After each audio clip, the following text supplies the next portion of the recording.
ప్రార్థన చేస్తున్నా కానీ జవాబు అయితే రావట్లేదు.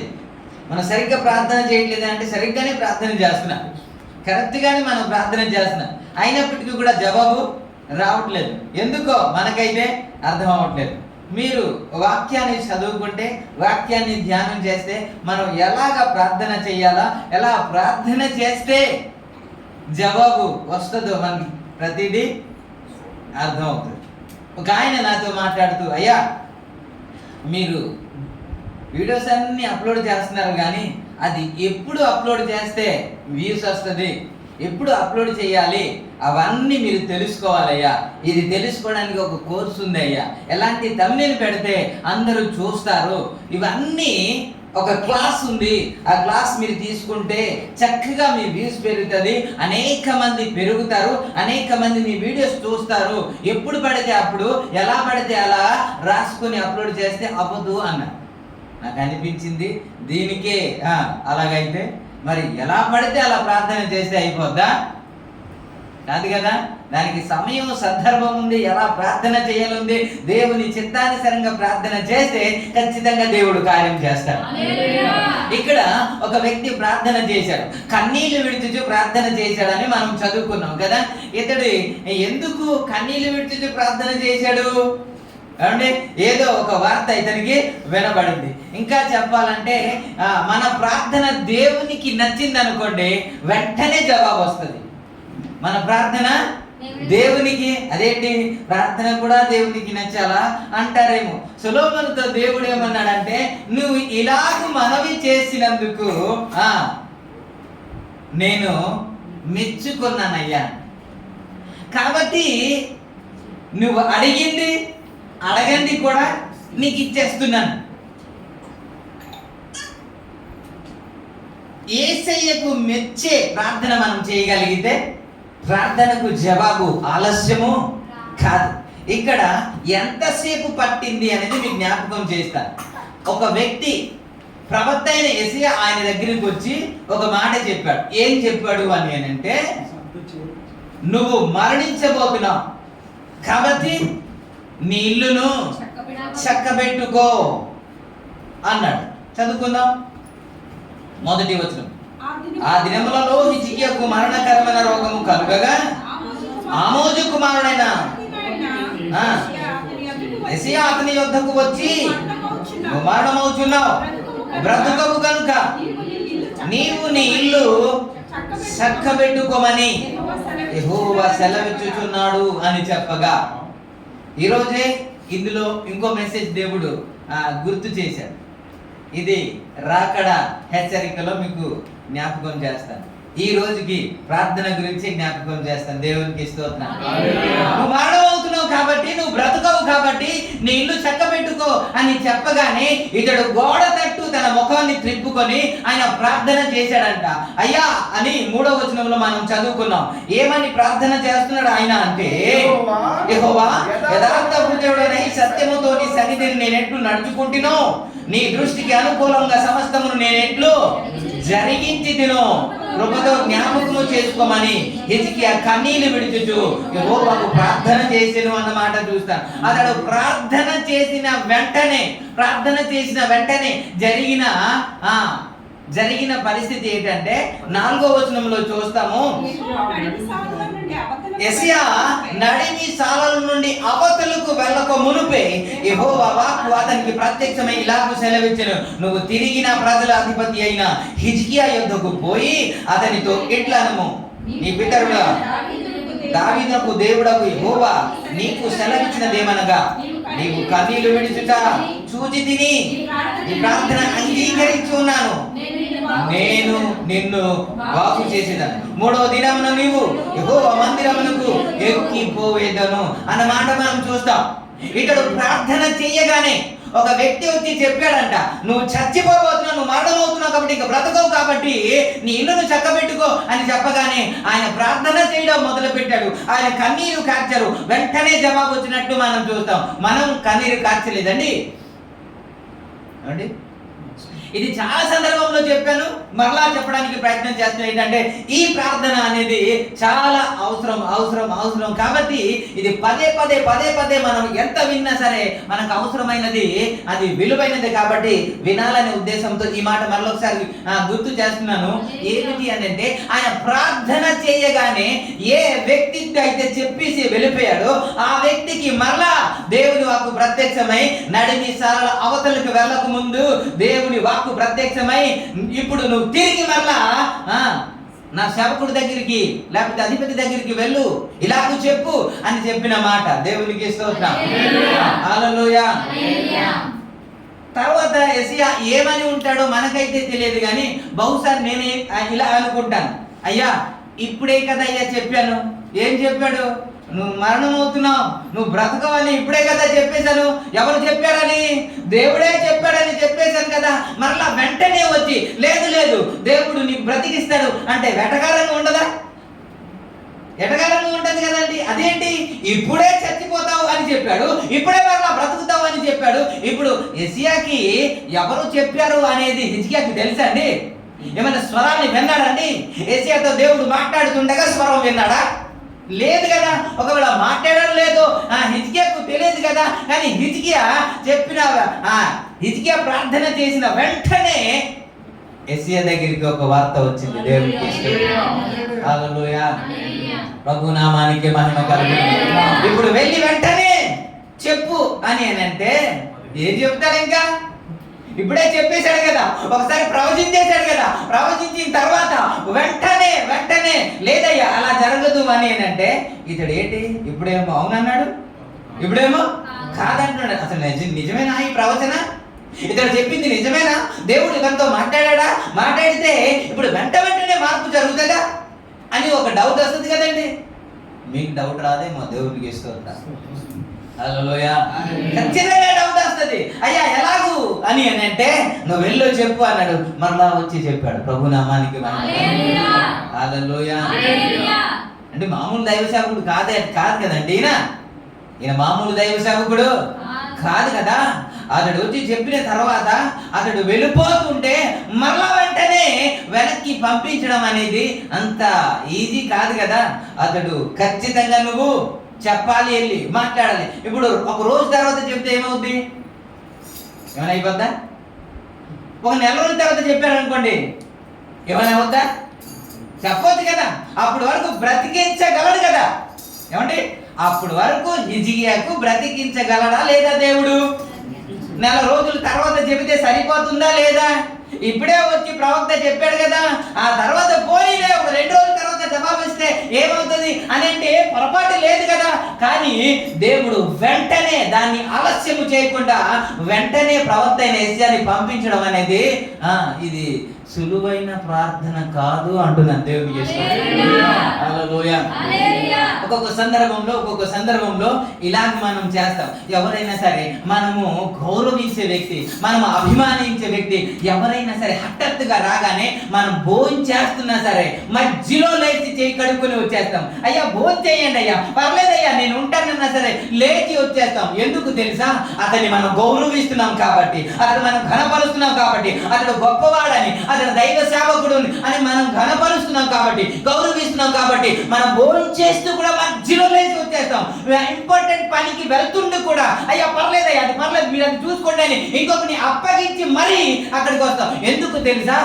అతన్ని గౌరవిస్తున్నాం కాబట్టి, అతన్ని మనం ఘనపరుస్తున్నాం కాబట్టి. ఇప్పుడు ఎప్పుడైనా జవాబు ఇవ్వచ్చు, తర్వాతైనా జవాబు ఇవ్వచ్చు, తర్వాతైనా బ్రతికించవచ్చు.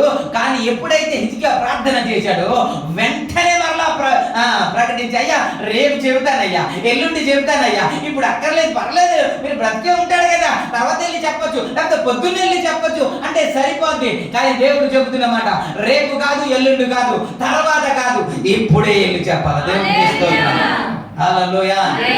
ఇప్పుడు చెప్పాలి, ఇప్పుడు చెప్పాలి, ఇప్పుడే జవాబు రావాలి. అది ఎలాంటి ప్రార్థన అయి ఉంటది అంటే ఓకే కన్నీళ్ళు ప్రార్థన అన్నారు కదా, మీరు కన్నీళ్ళు కార్చలేదా? ఇప్పుడు ఎన్నోసార్లు కన్నీరు కార్చాం కదండి, అనేక రోజులు కన్నీరు కార్చి ప్రార్థన చేశాం కదండి. అలాగా ప్రార్థన చేయుచుండగా జవాబు వచ్చే దినాలు ఉన్నాయా? జవాబు వచ్చే రోజులు ఉన్నాయా? అలాంటి ఏదైనా జరిగాయా? చాలా అరుదు కదా. దేవునికి స్తోత్రం. హల్లెలూయా. ఎలా ఇంత స్పీడ్గా జవాబు వచ్చింది అది చెప్పడానికి ప్రయత్నం చేస్తున్నాను. ఒక 3 మాటలు చెప్పి ముగిస్తాను. ఒక 3 మాటలు. మీరు అంటున్నారు కన్నీళ్ళు ప్రార్థన అని, అంతే కదా? ఏ ప్రార్థన? ఏ ప్రార్థన? ఏ ప్రార్థన? ఓకే, నేనైతే ఆ కన్నీళ్ళు అనే ప్రార్థన కొంచెం పక్కన పెట్టి అందులో ఉన్న కొన్ని మాటలు మీకు జ్ఞాపకం చేస్తా. ఇప్పుడు చదువుదాం 3వ వచనంలో. యెహోవా ఎలాగా ఎలాగా ఆ ప్రార్థన చేసే వారిలో ఏముండాలి? యథార్థత ఉండాలి. ఎవరితో చెబుతున్నారు ఈయన? ఎవరితో చెబుతున్నమాట? దేవుడితో చెబుతున్నమాట. దేవునికి తెలియదండి, అంతరంగాన్ని ఎరిగిన దేవుడు. ఎవరు ఏ విధంగా నడుస్తున్నారో ప్రతిదీ ఎరిగిన దేవుడు. అతడి గురించి ఎవరు సాక్ష్యము చెప్పక్కర్లేదు ఆయనకి అని, సమస్తము ఆయనకి తెలుసు. ఆయన ఎదుట ప్రార్థన చేస్తున్నాడు ఏమని అంటే, యథార్థ హృదయముతో నేను ఎట్లు నడుచుకుంటునో అని. స్తోత్రం.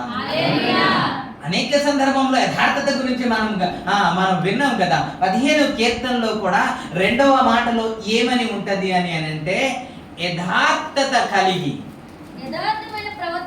యథార్థమైన ప్రవర్తన కలిగి నీతిని అనుసరించు నడుచుకుని వారే అన్న మాట మనం చూస్తాం. ఎవరు దేవుని సన్నిధిలో ఉంటారో, ఎవరు దేవుని సభాపర్వతం మీద ఉంటారో అని మాట్లాడుతూ ప్రశ్న ఒకటి వచ్చిన తర్వాత దానికి ఆన్సర్, దానికి జవాబు ఇస్తున్న మాట ఏంటంటే, యథార్థ హృదయము కలిగి, యథార్థ ప్రవర్తన కలిగి నీతిని అనుసరించుచు నడుచుకున్న వారే దేవునికి ఇష్టం. ఇంకా చేసిన ప్రార్థన ఏంటంటే, ప్రభువా నీ దృష్టికి నేను యథార్థంగా ఎట్లు నడుచుకుంటునో ఒక్కసారి జ్ఞాపకము చేసుకో అన్నాడు. దేవునికి యథార్థవంతుల ప్రార్థన దేవుడు ఆలకిస్తాడు. దేవునికి హల్లెలూయా. యథార్థత అనగా వేషధారణ లేదు అని అర్థం, అంతే కదా? వేషధారణ లేదు, యథార్థంగానే ఉన్నది ఉన్నట్టుగానే ప్రవర్తిస్తున్నారు అని అర్థం. ఇప్పుడు యథార్థత అంటే మీరు ఎంతమంది అని అడిగితే మీరు ఫీల్ అవుతారు. పోనీ యథార్థంగానే ప్రవర్తిస్తున్నాం కదా? లేదా ఆయన లేదా లేదా యథార్థంగానండి. పోనీ వేషధారణ అంటే ఏంటి? ఇప్పుడు చెప్పండి. వేషధారణ లేనిది ఉన్నది అన్నట్టు చూపించడం, ఏమండి? యాక్టింగ్ చేయడం, ఇంకా ఇంకా ఇంకా అంతేనా అండి? సరే, దీని గురించి చిన్న మాట. యోబు గ్రంథం 31వ అధ్యాయము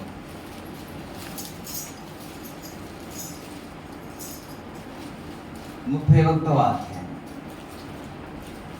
24వ వచనం నుండి చదువుతున్నాం. సువర్ణము నాకు ఆధారము చేసుకున్న ఎడలను, సువర్ణము నాకు ఆధారం అనుకొనిన ఎడలను నా ఆశ్రయము నీవే అని మేలిమి బంగారముతో నేను చెప్పిన ఎడలను.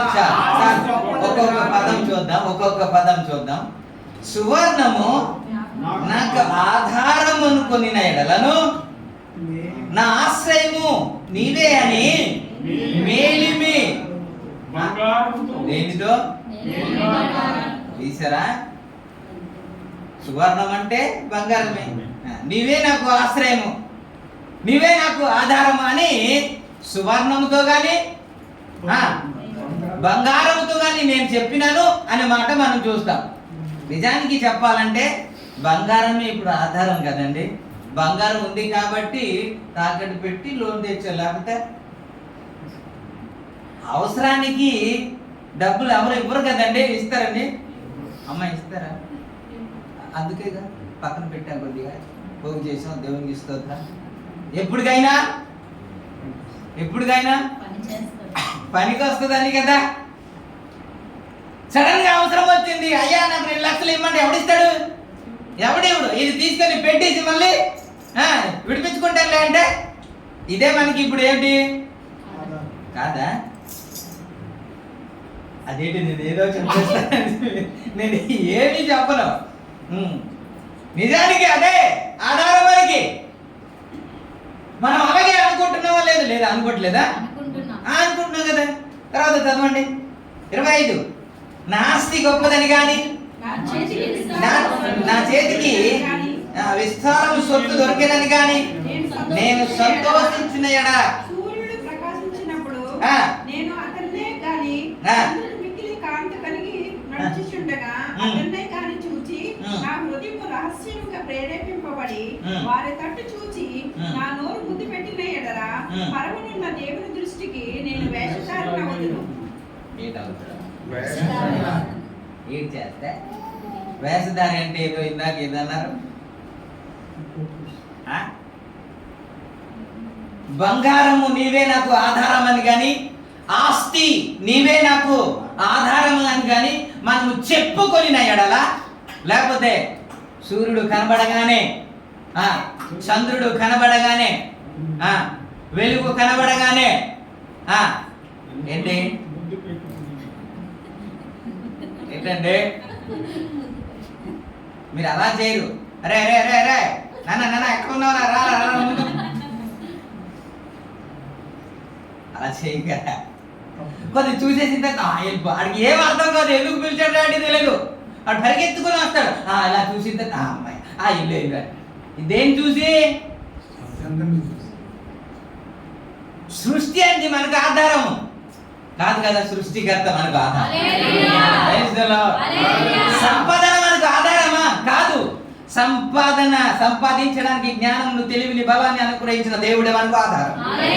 మేలిమి బంగారం మనకు ఆధారం కాదు, దానిని ఇచ్చిన వాడే మనకు ఆధారం. అదే ఆధారం అనుకొని ఆస్తిని చూసుకొని దాన్ని మీరు సంతోషించగలిగితే, లేకపోతే దేవుని సృష్టిని చూసి మీరు దానిని బ్రొక్కి లేకపోతే ముద్దు పెట్టుకుంటే, పరమునకు లేకపోతే పరమున ఉన్న దేవునికి నేను వేషధారిని అవుతాను అన్నాడు. స్తోత్రం. ఈ హిజ్కియా అంట వేషధారణ ఇతనికి లేదంట.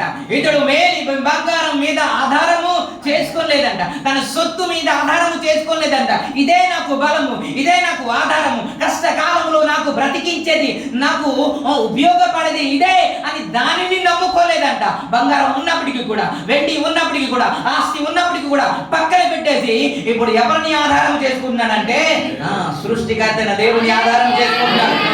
అందుకే ఆయన పలుకుతున్న మాట, నాలో వేషధారణ లేదయ్యా, నీ దృష్టికి యథార్థముగా ఎట్లు నడుచుకుంటునో ఒక్కసారి జ్ఞాపకం చేసుకో అన్నాడు. ఒకవేళ హిజ్కియా జీవితంలో ఇవన్నీ గాని ఉంటే వరుసగా లెక్క పెట్టాడు దేవుడు. వరుసగా లెక్క పెట్టి ఇలా ప్రవర్తించలేదరా నువ్వు? మొన్న ఏమో దాని గురించి ఆధారపడి ఇదే నాకు ఆధారము అనుకుని దాని వెనక అట్లా వెళ్ళలేదా? ఇప్పుడు వచ్చి నీకు అపాయం వచ్చిందని చెప్పి, ప్రాణాపాయంలో ఉన్నామని చెప్పి, చివరి క్షణంలో ఉన్నామని చెప్పి, నీ దృష్టికి ఎలాగో యథార్థంగా నడుచుకుంటున్నావు అని నువ్వు ప్రార్థన చేస్తావా? ఇప్పుడు నీ గురించి నాకు తెలియదు అనుకుంటున్నావా అని దేవుడు అడగలేదు. దేవునికి స్తోత్రం. హల్లెలూయా. ఆ ప్రార్థన చేస్తూ ఉంటే దేవుడు అవును ఆమేన్ అంటున్నాడు. హల్లెలూయా. ఎంత యథార్థంగా ప్రవర్తించడం ఒకసారి ఆలోచించండి. యథార్థంగా ప్రవర్తించి దేవుని సన్నిధిలో ప్రార్థన చేస్తున్నంట, ఆ ప్రార్థన దేవుడు ఆలస్యం చేయడు. అందుకే అయ్యా రేపు చెప్పొచ్చులే అయ్యా, అది రేపు వెళ్ళి ప్రకటించవచ్చులే అయ్యా, కానీ ఇప్పుడే మరలా చెప్పేసి వచ్చారు కదా, మరలా ఇప్పుడే వెళ్ళమని ఎందుకు చెబుతున్నావు అని అంటే ఇప్పుడే వెళ్ళి చెప్పాలి. దేవునికి స్తోత్రం. అంత ప్రార్థనకి దేవుడు అంత గౌరవిస్తున్నాడండి హిజ్కియా చేసిన ప్రార్థన. హల్లెలూయా. ప్రభునామానికే మహిమ కలుగుగాక. ఎవరైతే యథార్థంగా ప్రవర్తిస్తారో వారి ప్రార్థన దేవుడు ఆలకిస్తాడు. ఈ రోజుల్లో యథార్థత కనబడట్లేదు. ఉన్నది ఉన్నట్టు మాట్లాడే వాళ్ళు ఎవరు కనబడట్లేదు. జీవితంలో యథార్థత లేదు, కుటుంబంలో యథార్థత లేదు, ఉద్యోగంలో యథార్థత లేదు, వ్యాపారంలో యథార్థత లేదు. ఇప్పుడు మనం కలిసిపోయాం. ఏంటి అన్ని యథార్థంగా మాట్లాడితే ఏం జరుగుతుందండి? ఏ వ్యాపారం జరుగుతుందండి? ఎక్కడ జరగదు కదా, కాస్త ఉండాలి కదా అని మనం రాజీ పడిపోయే భక్తిలోనికి దిగిపోయాం. దేవునికి స్తోత్రం. హల్లెలూయా. క్రైస్తవుడు రాజీ పడిపోయే భక్తి చెయ్యకూడదు. అలా భక్తి చేసి మనం ప్రార్థన చేస్తే మన ప్రార్థన దేవుడు ఆలకించాలి. హల్లెలూయా. ఇక్కడ ప్రార్థన చేస్తున్నాడంట. ఎలాంటి ప్రార్థన అంటే, అయ్యా నీ దృష్టికి నేను యథార్థంగా ఎట్లు ప్రవర్తించుతున్నా ఒక్కసారి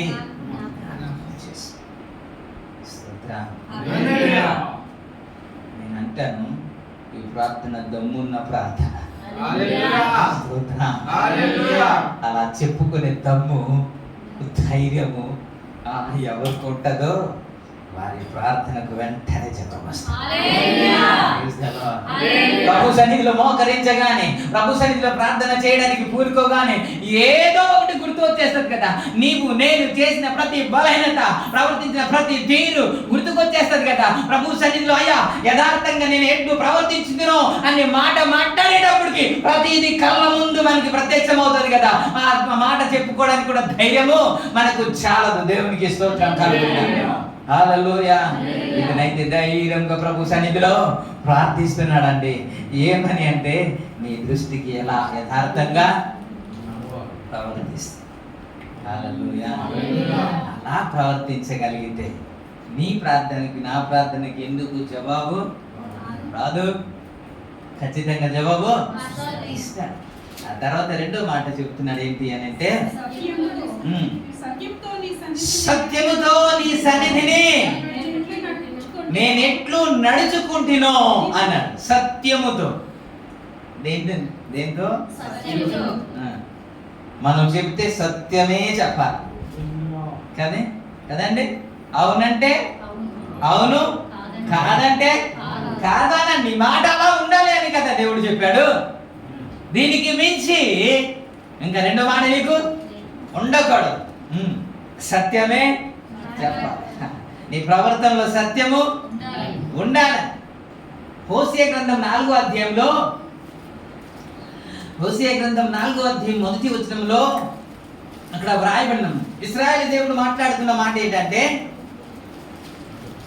దేశంలో సత్యమును కనికరమును దేవుని గురించిన జ్ఞానము లేకపోవడం వలన దేశ నివాసులతో దేవుడు వ్యాజ్యమాడుతున్నాడంట.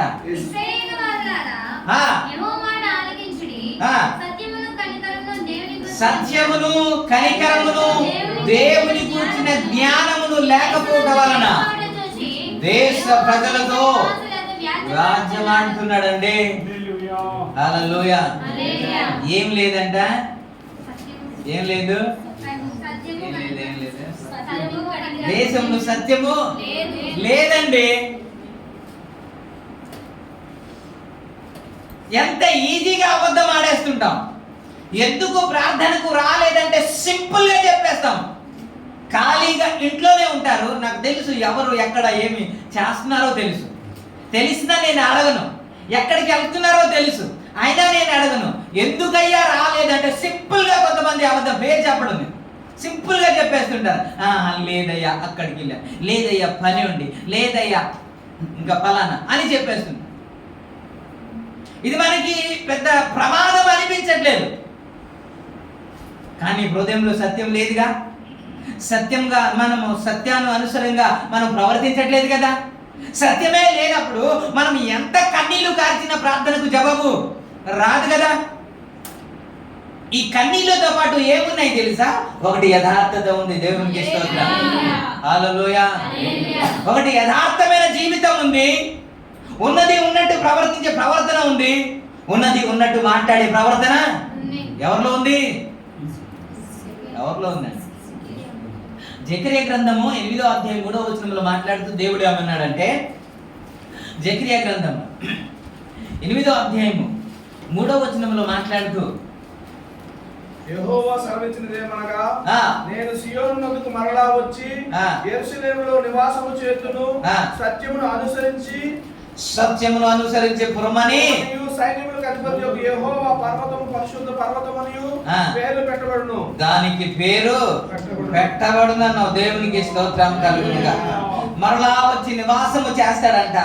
అక్కడ నివాసము చేసిన తర్వాత దానికి ఒక పేరు పెడుతున్నాడు. ఏమని అంటే సత్యమును అనుసరించే పురము.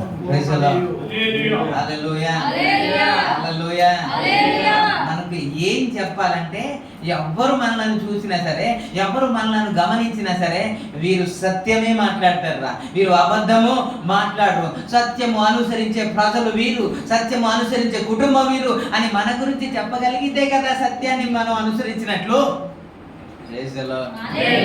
అప్పుడప్పుడు మనకి ఎవరు బోధ చేస్తూ ఉంటారంటే అన్యులే మనకు బోధ చేస్తుంటారు. ఏమని? నువ్వు క్రైస్తవుడిగా ఎందుకు అలా మాట్లాడుతున్నావు, నువ్వు క్రైస్తవుడు కదా, అలా అబద్ధం చెప్పకూడదు కదా, నువ్వు క్రైస్తవురాలు కదా, అలా మాట్లాడకూడదు. వాళ్ళు మనకు బోధ చేస్తుంటారు, మనమే వాళ్ళకి చెప్పాలి, కానీ వారే మనకి చెబుతూ ఉంటారు. అంటే సత్యము లేకపోవటం వలన మనము వారికి బోధించాలి, కానీ రిటర్న్ వారే మనకి బోధిస్తున్నారు. ఇలా చేసి మనము ప్రార్థన చేస్తే జవాబు వస్తుంది అంటారా? ప్రభు జవాబు వెంటనే అనుగ్రహిస్తాడా? ఎన్ని ప్రార్థనలు చేసినా, ఎన్ని బుధవారాలు చేసినా, ఎన్ని అవుతుంది అంటారా? జరగనే హృదయంలో సత్యమే లేదు కదా. ఈయన ఎంత ధైర్యంగా ప్రార్థన చేస్తున్నాడంటే ఈయన ప్రార్థనకు దేవుడే తన నిర్ణయాన్ని మార్చేసుకున్నాడండి. చాలా ఆశ్చర్యం అనిపిస్తుంది కదా. దేవుని నిర్ణయం ఎవరైనా మార్చగలరండి? ఒక రాజు నిర్ణయాన్ని, ఒక ఉంగరము ముద్రించి నిర్ణయించిన ఒక నిర్ణయాన్ని, రాజు నిర్ణయించిన నిర్ణయాన్ని ఎవరు మార్చలేరంట. అలాంటిది భూమికిని ఆకాశములకు భూమికిని సృష్టికర్త దేవుడే ఒక నిర్ణయాన్ని చేసిన తర్వాత, ఒక ఆజ్ఞను జారీ చేసిన తర్వాత ఆ నిర్ణయాన్ని మార్చుకోవడము అంత సులువైన విషయం కాదు కదా. యేసయ్యకి ఒకవేళ ఎవరైనా రికమెండేషన్ చేయగలరండి? అయ్యా కొద్దిగా అనేసి అలా చేస్తే ఆ నిర్ణయాన్ని మార్చుకుంటారండి? కాదు కదా. ఎలాంటి ప్రార్థన అయి ఉంటుంది ఒకసారి ఆలోచించండి. ఆయన ఇంకా పూర్తిగా ఇంకా నీ పని అయిపోయింది, నీ చాప్టర్ క్లోజ్ అన్నట్టుగానే దేవుడు నిర్ణయం చేశాడు. చెప్పిన తర్వాత కూడా, ఆ వార్త చెప్పిన తర్వాత కూడా తన నిర్ణయాన్ని మార్చుకొని మరలా 15 సంవత్సరాల ఆయుష్కాలాన్ని ఇవ్వడం అనేది అది సులువైన విషయం కాదు. దేవునికి ఎన్ని సంవత్సరం బ్రతకాలి, ఎన్ని సంవత్సరం జీవించాలి అని తెలిసి చెప్పి లేకపోతే తెలుసుకొని బ్రతికి చనిపోయిన వారు ఎవరు అంటే మొట్టమొదట మనము సేవిస్తున్న యేసు ప్రభు వారు, రెండోది హిజ్కియాయేనండి. ఎన్ని సంవత్సరాలు బ్రతుకుతావు, ఆ తర్వాత చనిపోతావు అని. మనం ఎప్పుడు చనిపోతాం ఎవరికి తెలియదు కదండి, తెలుసా? మనం ఎప్పుడు చనిపోతాం ఎవరికి తెలియదు. కాబట్టి ప్రతి సందర్భంలో, ప్రతి పరిస్థితిలో మనం సిద్ధముగా ఉండాలని ప్రతిరోజు ప్రకటించబడుతుంది. దేవునికి స్తోత్రం కలుగును. హల్లెలూయా. కానీ ఎన్ని సంవత్సరం బ్రతుకుతారో, ఎప్పుడు చనిపోతాడో తెలిసిన వ్యక్తి ఎవరో తెలుసా? Hezekiah. Praise the Lord. Hallelujah. ప్రభు నామానికి మహిమ కలుగును. హల్లెలూయా. యథార్థంగా ప్రార్థన చేశాడంట, సత్యముతో నడుచుకున్నాడంట. ఆ తర్వాత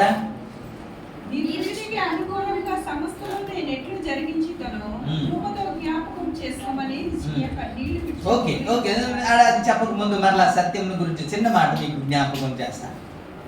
మొదటి యోహాను పత్రికలో వ్రాయబడిన కొన్ని మాట.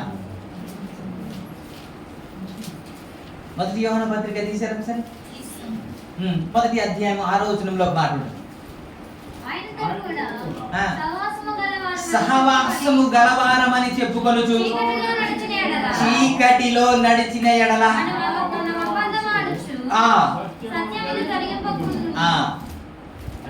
మనము ఆయనతో ఉన్నవారమని చెప్పుకొనుచు, మేము కూడా క్రైస్తవులమని చెప్పుకొనుచు, మేము కూడా బాప్తిస్మం తీసుకున్నామని చెప్పుకొనుచు, మేము కూడా సహవాసంలో ఉన్నామని చెప్పుకొనుచు, మీరు అలాగ చెప్పుకొనుచు మీరు చీకటిలో నడిచిన ఎడల, చీకటి కార్యము చేసిన ఎడల, పాపము కార్యము చేసిన ఎడల, లోక సంబంధులతో సహవాసము చేసిన ఎడల, అలాంటి పరిస్థితి నీలో ఉంటే నీలో సత్యము ఉండదు అన్నాడు.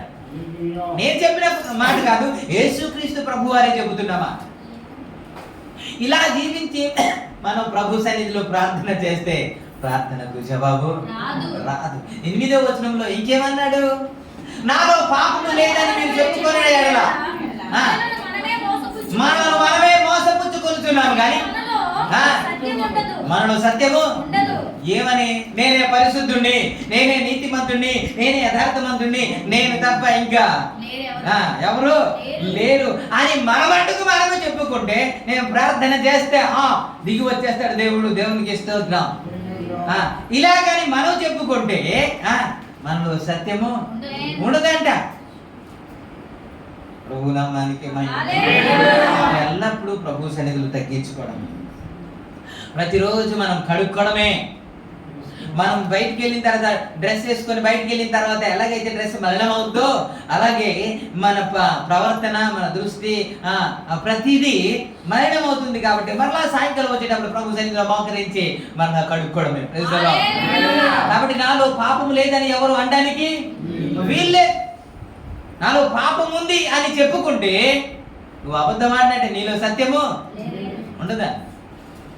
4వ అధ్యాయం 20వ వచనంలో పడుకుతండి.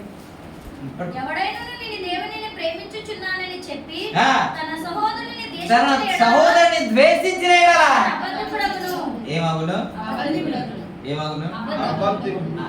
ఏం చేస్తే నేను దేవుణ్ణి ప్రేమిస్తున్నాను, ఏం చేస్తున్నాను? ఇప్పుడు దేవుణ్ణి ప్రేమిస్తున్నారా లేదా? చెప్పండి. మీరు దేవుణ్ణి ప్రేమిస్తున్నారా లేదా?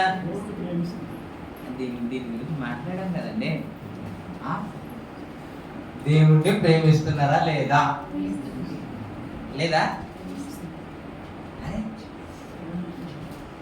కొరింథీ రాసిన పత్రిక మనం చూసాం కదా, 16వ అధ్యాయం 22వ వచనంలో ఎవడైనా ప్రభువుని ప్రేమింపకుంటే వాడు శపింపబడుగా కానీ ఉంటది కదా.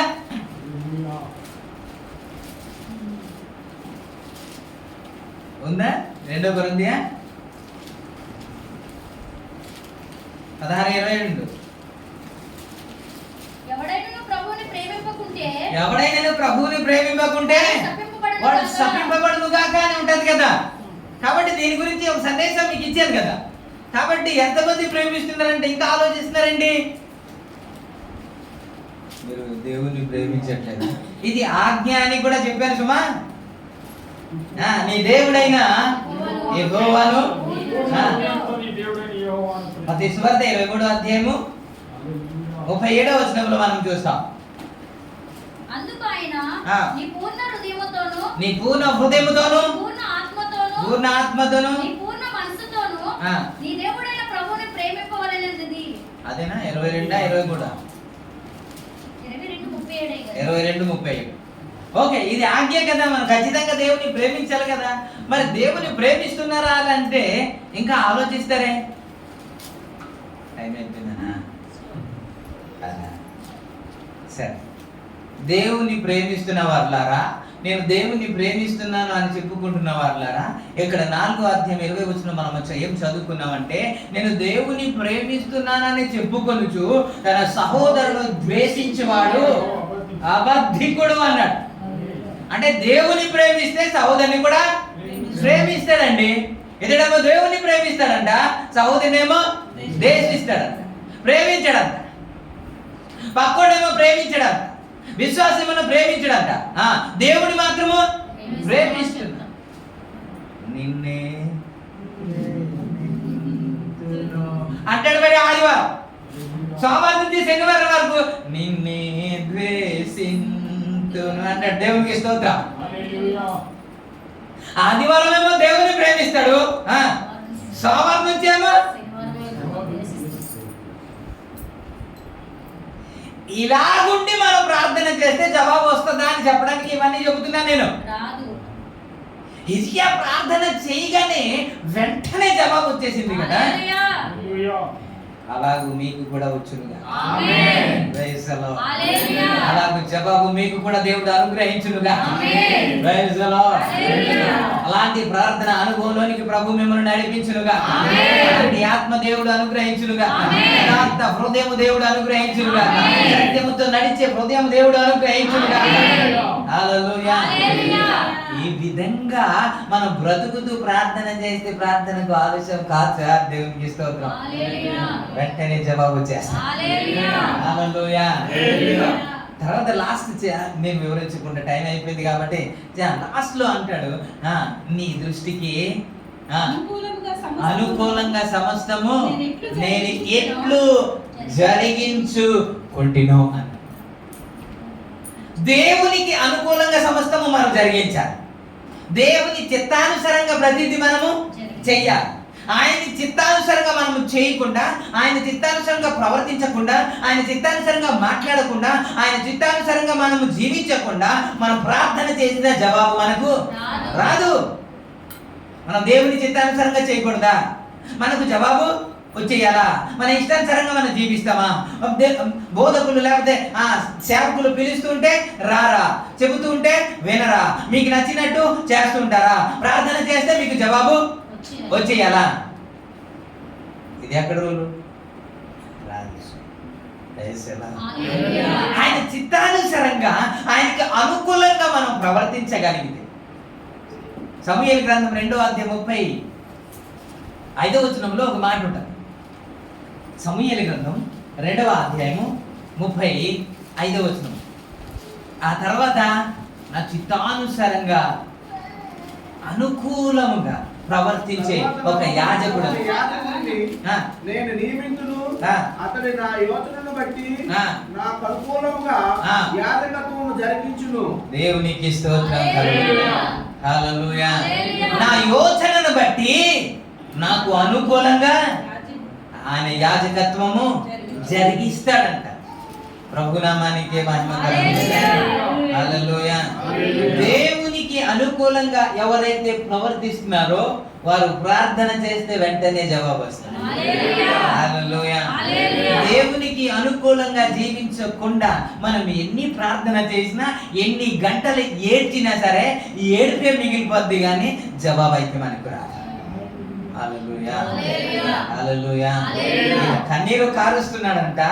ఏ విధంగా కన్నీరు కారుస్తున్నాడంటే యథార్థ హృదయంతో, సత్యముతో ప్రవర్తిస్తూ దేవునికి అనుకూలంగా జీవిస్తూ. హల్లెలూయా. ఆ విధంగా చేస్తూ ప్రార్థన చేశాడంట. ఆ ప్రార్థనకు దేవుడు జవాబు ఇచ్చాడు. తన నిర్ణయాన్ని మార్చేసి హల్లెలూయా. ఒక నిర్ణయం చేసింది ఎవరు మార్చడానికి వీల్లేదు, కానీ ఒక వ్యక్తి ప్రార్థన చేశాడు, దేవుని నిర్ణయమే మారింది. హల్లెలూయా. ఇలాంటి ప్రార్థన మనం చేయగలిగితే ఈ రోజు మనం చేసిన ప్రతి ప్రార్థనకు దేవుడు జవాబు అర్పిస్తాడు. హల్లెలూయా. నీలో నాలో యథార్థత ఉండగలిగితే, నీలో నాలో సత్యము ఉండగలిగితే, దేవునికి అనుకూలమైన జీవితము ఉండగలిగితే ఖచ్చితంగా దేవుడు కార్యం చేస్తాడు. హల్లెలూయా. హల్లెలూయా. ఈ మూడు ఒకసారి మనం ఒక జీవితంలో తరచుగా చూసుకుంటే, మీ కుటుంబ జీవితంలో ఎందుకు ప్రార్థనకు జవాబు రాదో తర్వాత మనం తెలుసుకోవచ్చు. హల్లెలూయా. మనం ప్రార్థన చేసాం కదా, ఎందుకు జవాబు రాలేదు అని కొన్ని ప్రభు మీద అలుగుతూ ఉంటాం. ప్రార్థన చేసాం కదా, ఎందుకు కార్యము చేయలేదు అని మనము ప్రభు మీద అలుగుతుంటాం. కానీ యేసయ్య చాలా చక్కగా అన్నీ రాసి పెట్టాడు కదా, ఎలా ప్రార్థన చేస్తే జవాబు వస్తుంది అని. భక్తులు ఎలా ప్రార్థన చేశారు, ఎలా జవాబు దేవుడు అనుగ్రహించాడు, ప్రతిదీ రాసి పెట్టాడు కదా. ఇవన్నీ తెలిసి కూడా మనం అలా ప్రవర్తించకపోతే ఎన్ని రోజులు ప్రార్థన చేసినా, ఎన్ని సంవత్సరాలు ప్రార్థన చేసినా, ఎన్ని గంటలు ప్రార్థన చేసినా, ఎంత ఏడ్చినా, ఎంత మొరపెట్టినా జవాబు అయితే రాదు. ప్రార్థనగానే మిగిలిపోతుంది. మన ప్రార్థనకు ఖచ్చితంగా జవాబు రావాలి. చేసిన ప్రతి ప్రార్థనకు జవాబు రావాలి. దేవుడు కార్యము చేయాలి. ప్రతి ఒక్కరిని ప్రభు ఆశీర్వదించాలి. ప్రతి ఒక్క కుటుంబంలో దేవుడు మేలు చెయ్యాలి అని అంటే అలాంటి ప్రార్థన కలిగి మనం చేయాలి. హల్లెలూయా. హల్లెలూయా. ఈ మాటలో దేవుడు ఆశీర్వదించును గాక.